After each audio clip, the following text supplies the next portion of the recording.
역사는 반복된다는 말이 있습니다. 18년 철권 통치를 했던 박정희 전 대통령의 딸이 이른바 박정희 후광에 힘입어 대통령이 되었을 때 많은 이들이 했던 말이지만 그의 딸이 취임 후 아버지 집권 시절을 연상케 하는 상황이 벌어질 때마다 탄식처럼 반복돼 나오는 말이기도 합니다.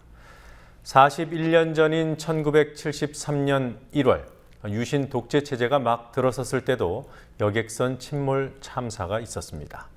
등골이 오싹할 정도로 세월호 참사와 닮아 있습니다. 41년 전에 일어났던 참사가 2014년에도 반복됐다는 사실은 한국의 국가안전 시스템이 1970년대에 머물러 있음을 보여줍니다. 조아라 PD가 보도합니다. 10월 유신이 선포된 지 만 100일이 되던 날인 1973년 1월 25일, 전남 목포항을 출항한 여객선 한성호가 침몰했습니다. 18명이 숨졌고 43명이 아직도 실종 상태입니다. 세월호 판박이라 할 수 있는 한성호 사건입니다. 두 사건에서 닮은 점은 한두 가지가 아닙니다. 우선 침몰 장소가 둘 다 진도 앞바다입니다. 세월호는 진도 앞바다 관매도와 병풍도 사이에서 침몰했고, 한성호 침몰 장소는 이곳에서 북동쪽으로 18km 떨어진 곳입니다. 침몰 직후에 현장에 도착한 구조선의 역할도 비슷했습니다.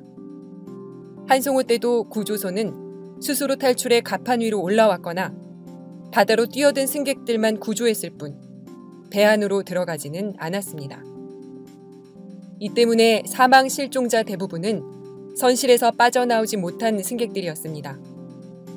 세월호 때는 가만히 있으라고 방송했고, 한성호 때도 학생들이 배 안에 있는 것이 더 안전하다고 판단해 선실문을 밖에서 닫아 걸었습니다.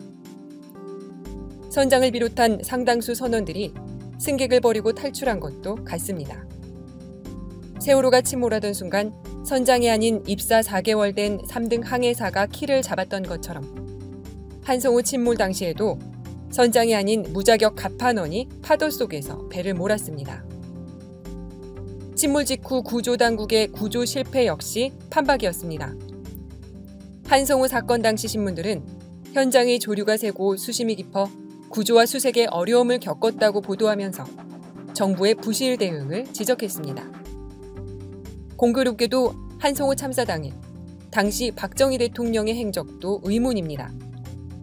대통령 기록관에는 1973년 1월 25일 박정희 대통령이 베트남 종전 기본대비책 보고를 받았다는 단 하나의 일정만 기록돼 있고, 한성호 관련 보도에서도 박정희 대통령은 찾을 수 없습니다.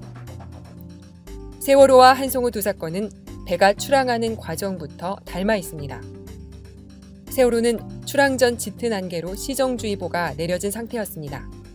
가시거리가 1km 미만일 때는 출항이 금지되지만 가시거리가 500m에 불과한 상황에서 시정주의보가 해제됐고 세월호는 출항을 강행했습니다. 한성호도 비슷했습니다.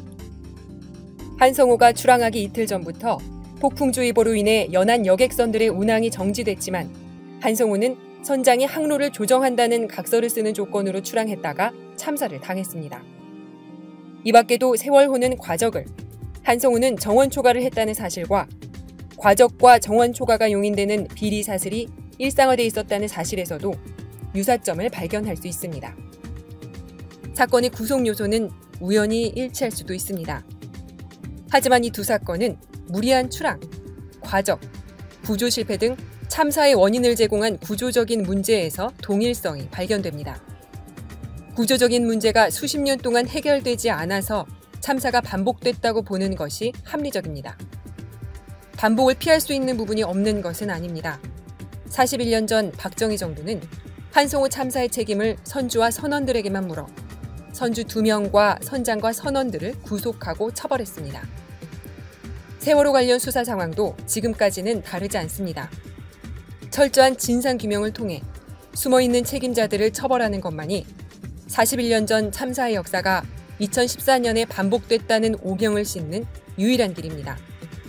국민TV 뉴스 조아라입니다.